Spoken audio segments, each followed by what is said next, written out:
Hi, Michelle. All right. I see you on many. Yes. Okay. So they're starting to join.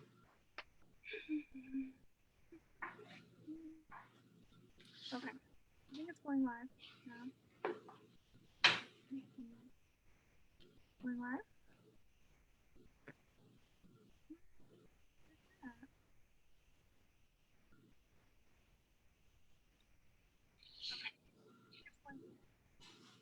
Going live? I can't tell.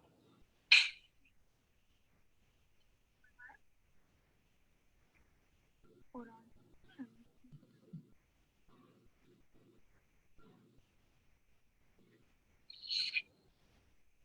No.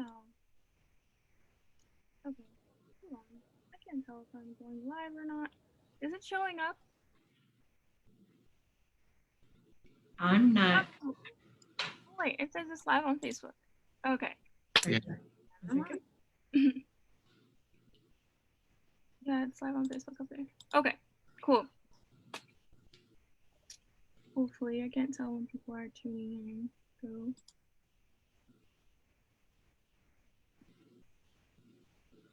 Okay, well, I guess we'll go ahead and get started. Okay.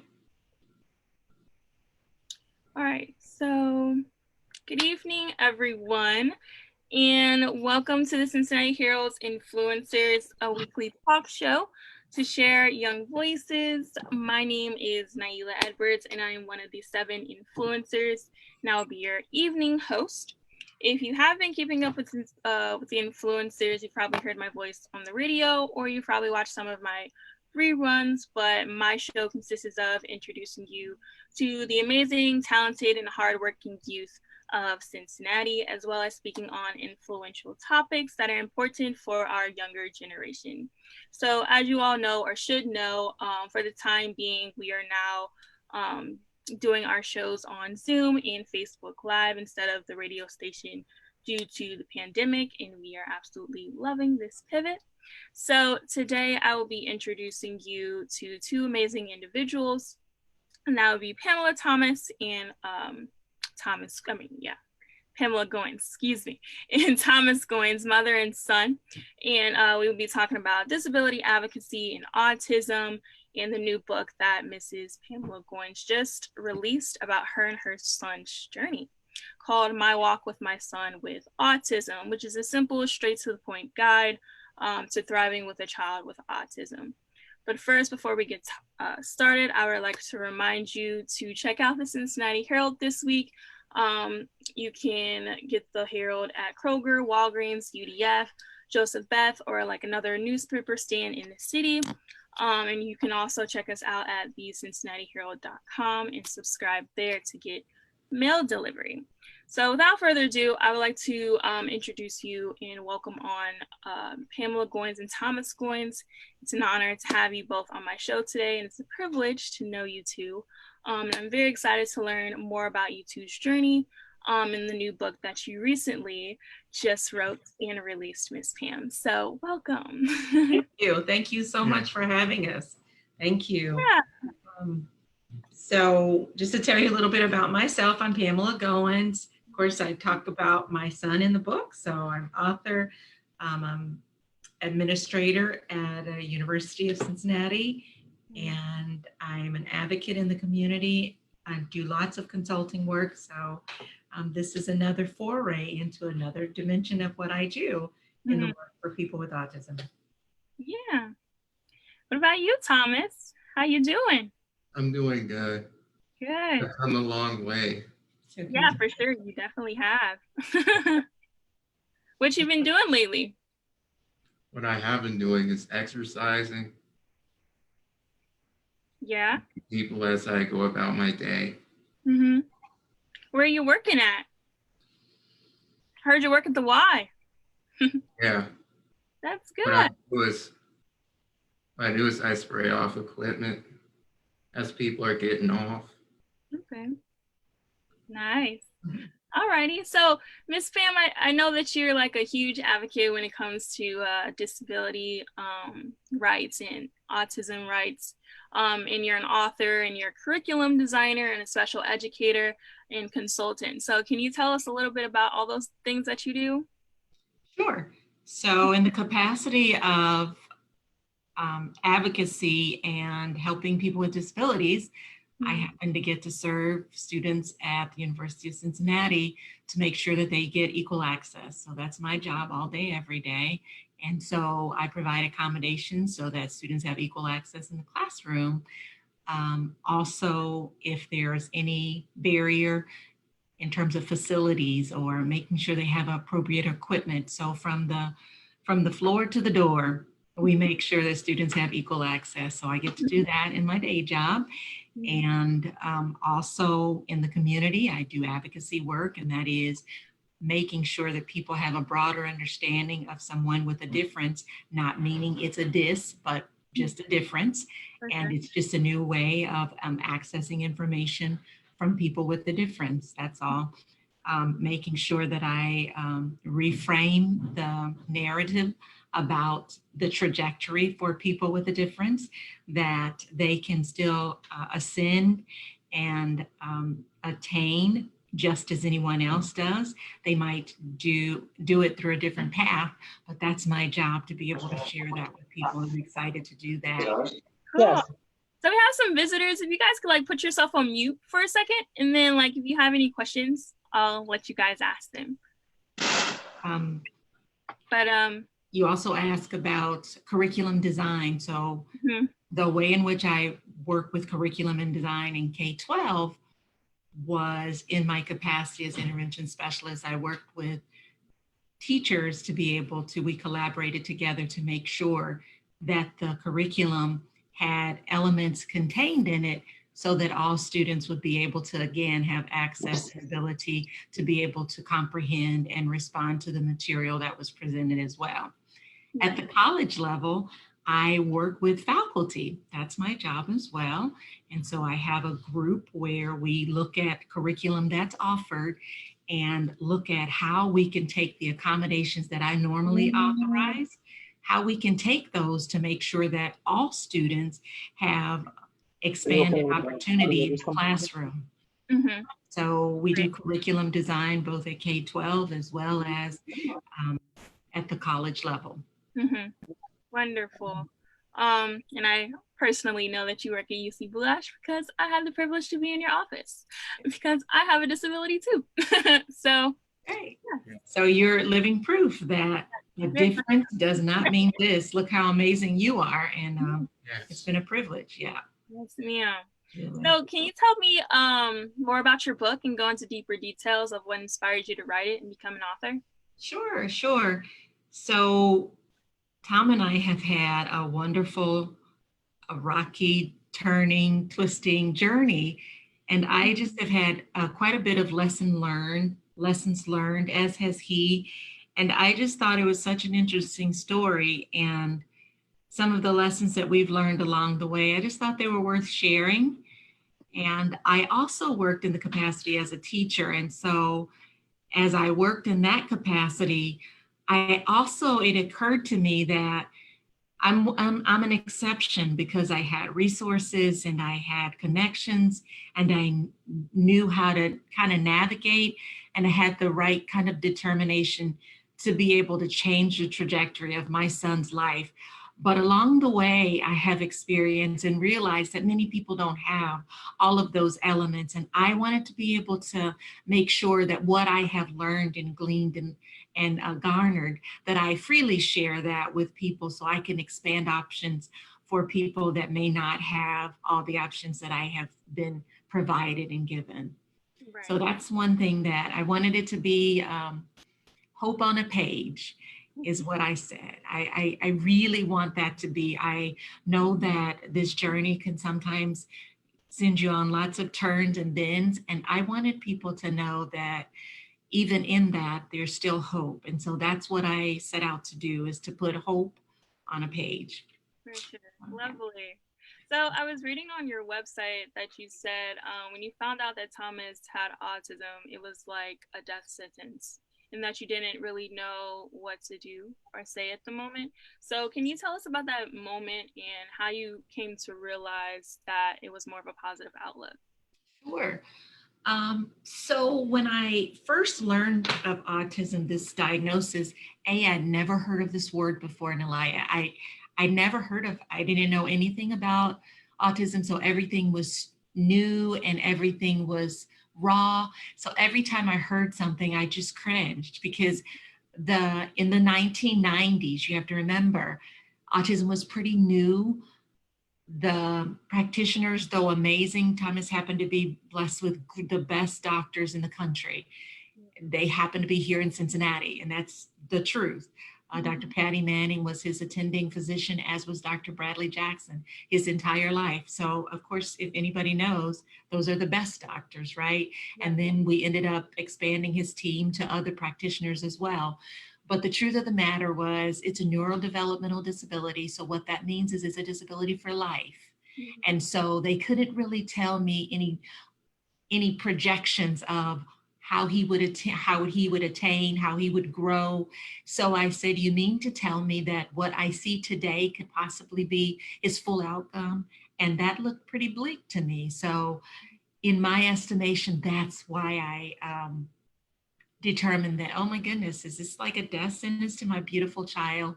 But eventually, of course, the more information we attained, as I write in the book, the more I know, oh no, when you meet a person with autism, you've met one person with autism. And those symptoms do not have to manifest the same way in every child as it's written on the page. So we started learning that, hey, with intervention, early intervention, we definitely could change the trajectory in his life instead of just the diagnosis that we had received. So that's how we moved from such a surprising, shocking, devastating diagnosis to one of hope. Right. Yes, I think you touched on a little bit of what autism was, but I know a lot of people, they don't really know a lot about like what each disability is and what it entails behind it. So can you tell us what autism is and like what some of the signs and symptoms are for the— Sure. So I'm going to ask Thomas to give his own definition, and I'll give you a little bit more of mine because I love it when he tells me what it looks like to him. Yeah, for sure. And I think autism is a social interaction disability. And what it does is it gives you anxiety in regards to how am I going to talk to these people? All I do is look off into space. All I do is look off into the next tree. And so And that's what I did when I had that problem. Sometimes I would go look for people to sit with in school. And I would only learn that all the seats are taken. And it made me feel really discouraged. And I had to learn not to whine over that one disappointment. You can't pout because of disappointment. And so what did you learn from that, and how have you grown? Sometimes things aren't going to always go as planned. Okay, that's true. And what do you do when they don't? Plan something else. There you go. So we got to be resilient, right? Yeah. There it is. Yep. And so I think that's it. He just kind of hit on it. So some of the technical things that you might hear one say, about autism is it's a neurodevelopmental disability. So all it is it's brain-based. It's a brain-based disability. You do nothing at all to say, hey, I picked this one. No, it's what you're born with. It's a brain developmental disability. And in that category of neurodevelopmental disabilities, there are 4 broad categories that fall under that umbrella. It's autism, ADHD, learning disability, and intellectual disability. So all of those fall under what is called neurodevelopmental disabilities. So you learn to manage the symptoms, but it is a lifelong disability. Mm-hmm. Okay? And so the difference with autism than the other neurodevelopmental disabilities is that there are 4 broad things that a doctor would look for to diagnose a person with a disability. And that is a person that has rigid or restricted responses, have social communication disability. They might have repetitive language called echolalia, and also, have difficulty navigating, understanding expressive and receptive language. So if you are communicating with a person with autism, sometimes it takes them a few more seconds to process what you've said. And then often a person with autism might ask you to clarify. They will say, what you said, it means this, right? And you might say, no, that's not exactly what I meant. I meant this. And once they get that clarified, they are able to better respond more appropriately to what you have asked them. So it's just getting that clarification of language and making sure that they understand exactly what is being asked, and then they can more appropriately respond. So it is something that they learn to develop mental agility there, but it is definitely something that one is capable of still responding. And often people look at it and broadly place a person with autism in a different category, but no, they just need a few more seconds to process. Mm-hmm. And then often they need models as examples with step-by-step instructions. And you'll see they'll be able to attend to it just as anyone else. For sure. Yeah. So can you tell me a few of like the battles that Thomas and you faced during your journey that you overcame? Some battles. Thomas, you might want to answer that. What are some things you overcame? Some of the battles that I've had was social interaction and learning how to thrive despite having autism. Mm-hmm. Mm-hmm. When I discovered that I was diagnosed with autism when I was really small, I looked at myself and said, what am I? Who am I? What do I do? What I did was, what was the question? Yeah, so I said what are some of the battles you faced and how you have overcame them? The battles I had was social interaction Mm-hmm. and learning how to live with autism. Yeah, definitely. Growing up, I was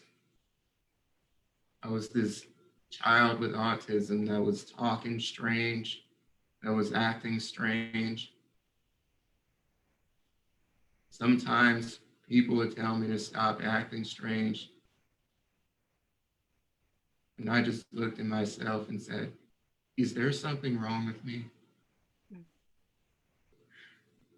It was really hard. And how about today? And as of right now, I now have the courage. I now have the courage to act normally in front of other people. And along the way, it was hard work. Yeah. So what are some things that you have, some milestones that you've done? The amazing feats that I did was I swam on the school team in middle school and high school. And what about for college? What'd you do? Did you go to college? I went to college, but did you stay on campus? I stayed on campus for a while, but the work was so difficult and I dropped out. Mm-hmm. And some of the key things we talked about when we talk about language, and I wrote about that some in the book, it wasn't so much that Thomas couldn't do it, but it was the level of language that he had to process. So I tell people when trying to explain autism, it is almost like having a computer that processes the language and something like a typewriter processing the language. So the language processing that doesn't mean that they can't process a concept fast. So a person with autism, if you give them pictures more than you give a lot of words, they're able to process faster. But so like when people say a picture is worth 1,000 words, for a person with autism, that is a truth. A picture is worth all the words that you say. They say, oh, I get it, and they can move. Whereas with words, they must process, assign meaning to it, and then give a response. So that's the reason for the delay. Does that make sense? Yeah, it does make sense. All right. So, go ahead. Oh, earlier I didn't say much about the signs and symptoms of autism, and I thought you wanted some information on that as well. Yeah.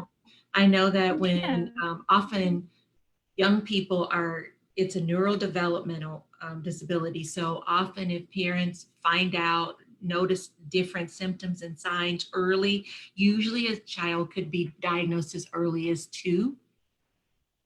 At 18 months, it could be pervasive developmental disability. So that's just like a broad category of something is different.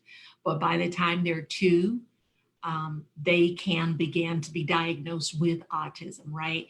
And so some of the symptoms of or signs are not responding to their name by age 12, not following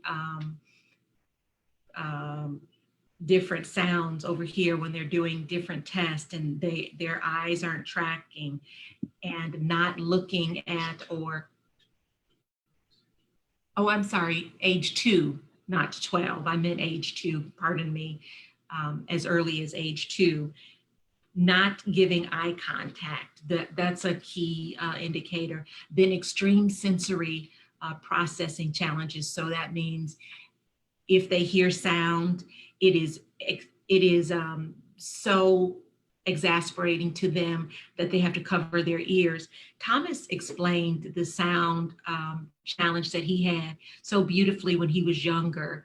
He said, Thomas, what did you say about how keen your hearing was? You remember you told me that when you were little, you could hear as well as... I can hear as well as several feet.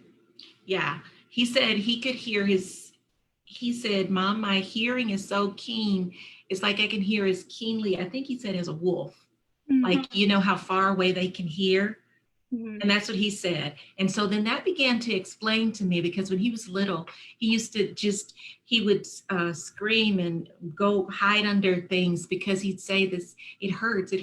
And so that explains it to me, because if his hearing is so keen, any loud sound is probably exponentially loud to him.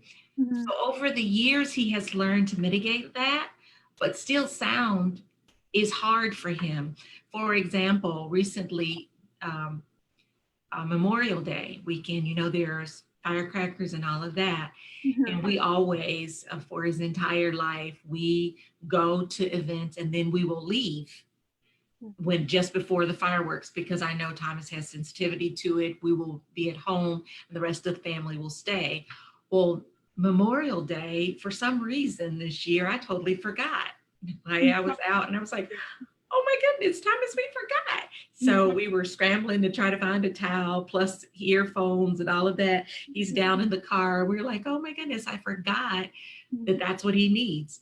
But I think through the years, we've just learned, you know, if you get what you need to succeed, you're good. So those are some coping things that we have learned. And so his sensitivity is not nearly as bad as it was when he was younger, but it's still something that's real. For sure. Yeah. Sometimes young people with early diagnosis will answer questions that or give answers that are unrelated to the questions. they'll repeat words or phrases. Sometimes you'll see them flapping, twirling, turning, rocking. Those are some of the early signs. And then also that they need things to be in patterns. So you might see them lining up things a lot. And so those are some early signs that might be indicators of things you might want to look a little closer. That may or may not be autism, but those are some things that often you see in an early age. Sure. Yep. So would there be like any advice you would give to someone else that has autism, or like a parent of autism, on how to navigate through life successfully, or even with anybody that has any type of disability? Tom, do you want to jump in, or you want? Yeah. Okay. Sometimes your conditions are not always in your control. For sure, definitely. Diagnosis is an example of something that's not in your control. You can't decide that there's worse things that are going to happen you aren't in your control either. You can't decide the news. You can't decide the weather. You can't decide what kind of seas you're going to sail on. Mm-hmm. What's in your control is your courage. Mm-hmm. Yep. So that's how you navigate. Right, too. Yeah. I love that. Mm-hmm. I love that. That is amazing, Tom. I really can't top that. Yeah. You know, for me as a parent, it is that persistence. It is flipping whatever diagnosis you get into to look at what is the destiny, what is the outcome that we see for him, not just what you hear, but always constantly looking at the possibility instead of just the problem. And I looked at every single diagnosis, every single symptom or characteristic that was given to me. And I began to say, okay, so that's my next research. So I get busy looking up other strategies. Who's done this? How can we try it? What other practices? What is the word I'm looking for? Any other behaviors? What other things can we do? So we tried different therapies. Oh my goodness, we tried so many, but that's from research. And some things worked and took, and other things didn't.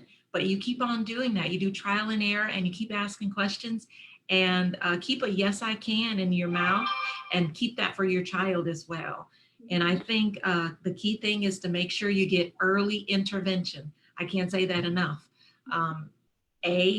Acknowledge that you see something different, get tested, get early intervention, and then just keep a yes, I can in your spirit and persist, and you'll see a positive outcome. Yeah. And with me, you know, I use my disability as a gift, because, you know, I used to be very insecure, very shy, didn't really know how to navigate well with my disability, but as I said, I use it as a gift. This is a part of me, who I am, so I'm going to strive with it, you know? Absolutely, I love that. You would never know, because, you never know. Here I am now, succeeding, striving towards my dreams. So, you know, Thomas is very lucky to have you as his mom, and he's lucky to have you being there to support him and advocate for him. Absolutely. So for my mom too, she's always on me. She's like, you need to know your disability, right? I'm here to advocate for you. I'm like, okay, Mom, thank you. That's right. And then I think you hit on a point, Nailah, that neurological developmental disabilities, no one can see them, right? So to look at each person, that's the thing. People would say, your son doesn't look like he has a disability. Nailah doesn't look like she has a disability.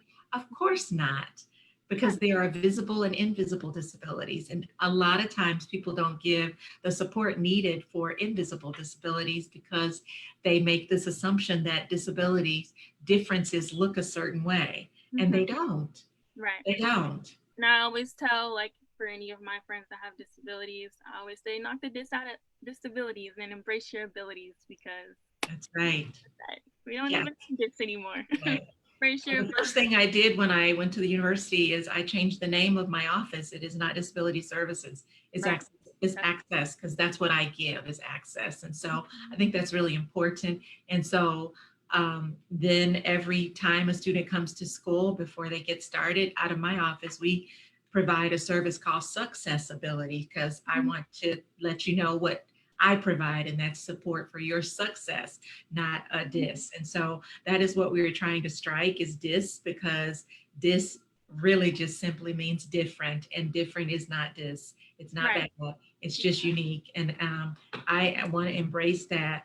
I wanted to also talk about like some amazing people that have disabilities in this country that have done amazing feats. Bill Gates, for example, is believed to have autism. Also Michael Jackson, just to name a few people, Steve Jobs. And so, you know, these people, they're people of note. They have done amazing things. Albert Einstein, Wolfgang Mozart. I mean, so many people that have done amazing things. And I say about autism, I say that their brain, people with disabilities have warp speed brains in particular areas. So they have extreme affinities in particular areas and challenges in others. So if we can help them to overcome those challenges, so we get what they came to the world to give. Right. And that is the mission I'm on for the rest of my life, to get what all people came to this earth to give. And that no matter what package you come in, no matter if you're unique in one particular area, we're all unique. There is nothing called typical. What is that? What is normal? There's no such thing as that. And so we need to throw that away so that people don't believe that they belong in one particular category. No, we're all unique. Fearfully, God said it well. We are fearfully and wonderfully made, universally made, beautifully made, uniquely made. All of us are. And so whatever that is that we have, we give it to the world. And whatever it is that we're missing, it is in the world. And we owe it to each other to exchange those things that each person needs, so that we all thrive and get to give to the world what we came here to give. So that's my job. That's what I get to do. So yeah, and it's lovely. And I'm a huge advocate when it comes to, you know, disability rights and all that. So, because, you know, sometimes we can be voiceless and we need to be heard just like everybody else. And it's pretty ironic, Nailah. Where do you work? I mean, we're in a lot of places, but I work at Warren Parker, so that's my main job. But I also work for like the Cincinnati Herald, and I do a lot of work with them. And I used to work well, I do work on campus, not right now, but I do work on campus. I work in accessibility resources. So I work at the front desk, and I'm always seeing different people like me coming in. So I really enjoy that job because, you know, I get to be personal with them and I can relate to them and they can relate to me. So, you know, sometimes I need that outlet and that resource to be able to open up to other people that are like them. And I really enjoy working in there because everybody is like me, and, you know, I'm comfortable being in there. It's like a little family. So we're able to talk to each other and, you know, tell each other how we feel, honestly, not just generally, but honestly. So I really enjoy working in accessibility resources. Awesome. Yeah, it's been a privilege. Yeah. So are there any questions that I can answer? I know I've been kind of babbling on for a little bit. But... Yeah, so I really want people to be able to read your book and purchase it and learn all about you and Thomas and your journey. So can you tell people where they can purchase your book at? And like how much it is? Sure. So you can purchase it on Amazon.com. And you can also go to my site, PamelaGoines.com. And on my site, there's a lot of information on there where if you want one-on-one consulting, we can provide that. We provide group consulting as well. And you can also purchase my book. Once you purchase and read it, we ask you to go back and give us your feedback on what you thought about the book, and then any other suggestions that you might have in terms of future work that you'd like to see as well. I have both feet in this work, and I plan to do this work for a very long time. So I look forward to serving you and your family. Yes, please purchase her book, please. I need to purchase it because I want to read it myself. Shoot, I need to write a whole book myself. Just yeah. it and read it, and I really want us to purchase it and support you as well, you and Thomas. Yeah. But is there anybody else on Zoom that would like to, say anything to Miss Pam and Thomas while you're on here? Thank you. Anybody? Barb and Linda and Kelly. Hey. Seth. Let's see. Who else do I see? I have a question. Okay, sure. Hey, Barb. Hi, Pam. Good to see you. Good to see you. You, Thomas. I have two questions. Thomas, what's your favorite subject besides basketball? Wait, You always with the basketball. What do you like? I like looking at nature. Oh, yeah. Nice. It's always good. So here's a challenge for me, Pam. I have a daughter who's LD and now is 26. Okay. And I mean, it's a struggle. It is that phone rings and I'm like, I don't know if it's going to be a good day or bad day. And, she's not working. She's working with, she's trying to be successful, working 3 jobs. It's very difficult. Yeah. I mean, I'm just looking for some words of wisdom I can always give her. Yeah. So I think the biggest thing is to persist. And if we can find an area that is our natural gift, that's where we follow her to. And I'm sure, knowing you, Barb, that's what you've already done. There is opportunities for Ohioans with disabilities. Have you tapped into that resource? You're on mute. Yes, she really loves environmental, and she moved to Colorado and is doing environmental education, but that kind of went away with COVID, with everything canceled. So, I mean, we try to support her, but have not looked in the Colorado area. And I think she's a pretty good advocate for herself. It's just the down days that get me down. Yeah, they really are. And I think Thomas wrote down a few things about what things do you do to cope. And so I think getting a bag of tools of what things she does to cope, whether that's yoga. Thomas does things like listening to motivational talks every day. Motivation every day. Yeah. And if there's a certain artist that she ends up liking, you can refer them. Yeah, he does that. And he listens to specific music every day. That's his routine. And also keep in mind that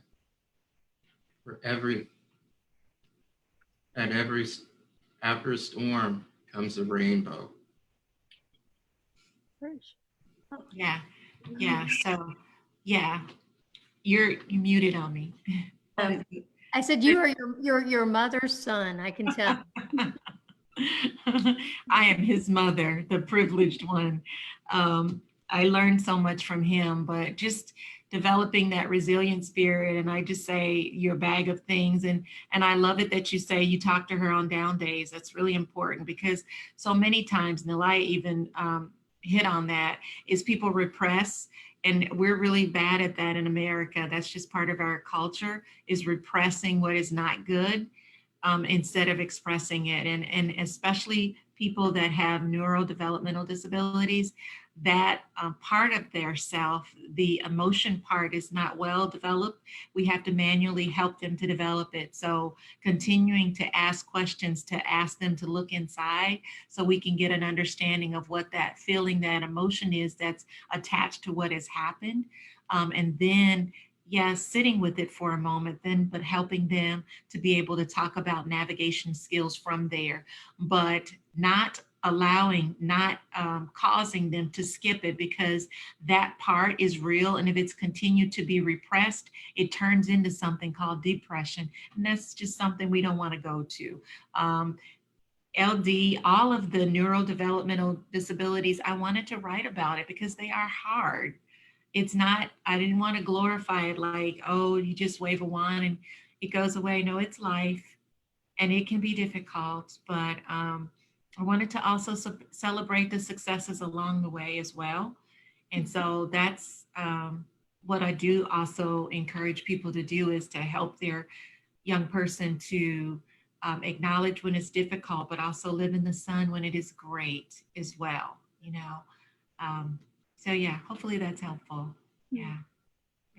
Awesome. So did anybody else have anything to say? Yeah. Any of the other guests? Anybody else? All right. So we're a little over time today, but we had a really great conversation. So I really enjoyed the opportunity of being able to speak to you two today and everyone else that joined the live. So thank you again for being here with me. And I really hope that everyone listening and who tuned in learned a lot about you and the book and you and Thomas, obviously. So please be sure to support Thomas and Mrs. Pam by following them on social media. Do you have any social media where people can follow you and Miss Pam? So I am on Twitter, I'm on Facebook, and I'm on Instagram. So Pamela Scott-Goines on Instagram as well. So you'll see tweets there. And if you go to my page, I am trying to start blogging. So I'll be putting different tips and just things that are going on in life, and I can respond to yours as well. So join me there, where I'll try to do more frequent blogs about different topics, and hopefully they'll be helpful to you. So I just want to tell you thank you so much for the privilege to speak with you today online, and to my friends that have joined us today, please stay connected. And yeah, also she has a website too. I know a few people were asking what your website was, and that's PamelaGoines.com, correct? That's correct. Okay. And then purchase their wonderful book on Amazon, My Walk with My Son with Autism. I'm sure it is a jewel, so be sure to purchase that.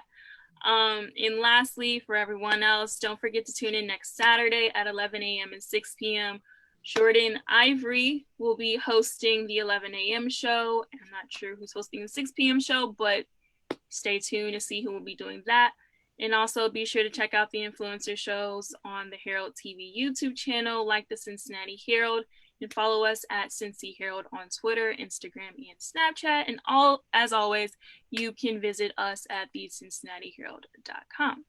So thank you to everyone that tuned in today, to the influencers at home. Stay healthy and have a wonderful rest of your weekend. Thank you. Bye-bye.